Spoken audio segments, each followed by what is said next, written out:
IEBC oketo teko margi te e chopo e kor gwenge mondo mi gijiw jopiny mondo ndikre kaka jogo ombulu e yiero mabiro.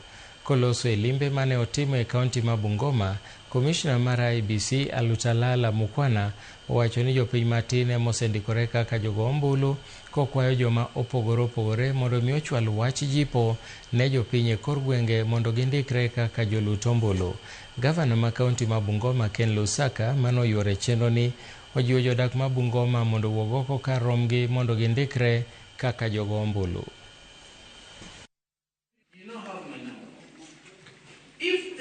We are conducting stakeholder engagement across the country to ensure that we have the citizens and the leadership taking responsibility for this important national exercise, which is the enhanced continuous voter registration. We are also engaging the county security team, the Ngao officials, and generally the entire community to ensure that we reach our target of about 73,000 for Bungoma specifically. So far, we have netted 47%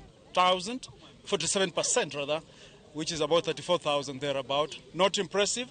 We have 14 days to go, and the governor and his team have assured us that they'll work so hard to make sure that we hit the target in the close of the 2 weeks. Katika demokrasia, sauti yako ni ya muhimu sana. Hata upige kelele kutoka asubuhi mpaka jioni, ukisema si one term ama two term, hizo hazitakusaidia kama hauna kadi ya kupiga kura.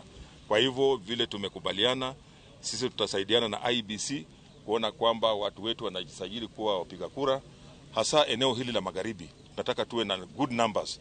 Tukiwa na numbers za kutosha ndipo tunaweza kwenda kwenye meza ya mazungumzo tukitafuta uongozi. Erokamano Nyakaramogi, wadhi nyime gi weche manyien mag migago wakaw yweyo mokwongo ka aneno ka ote mar Martin Ochieng mar Weya owacho ni migago choponwa yo makare ka wan gi Pastor Boaz Osida gi Pastor Silpa Magambo kod Pastor Edwin Morito Kochieng Pastorate. Machielo bende wacho na kani Abudho Felix iwacho ni fuel ipando to fuel pod odhure tank.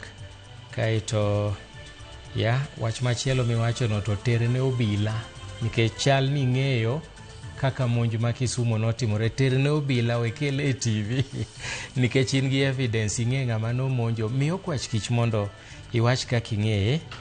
Nitie moko waket ka.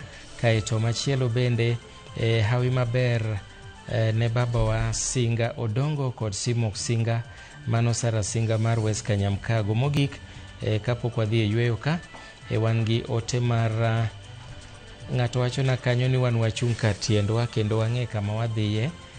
Mano George from Ligega. Nyakaramogi wakaw yweyo kik idhi mabor, bang' thuolo machuok waduogo.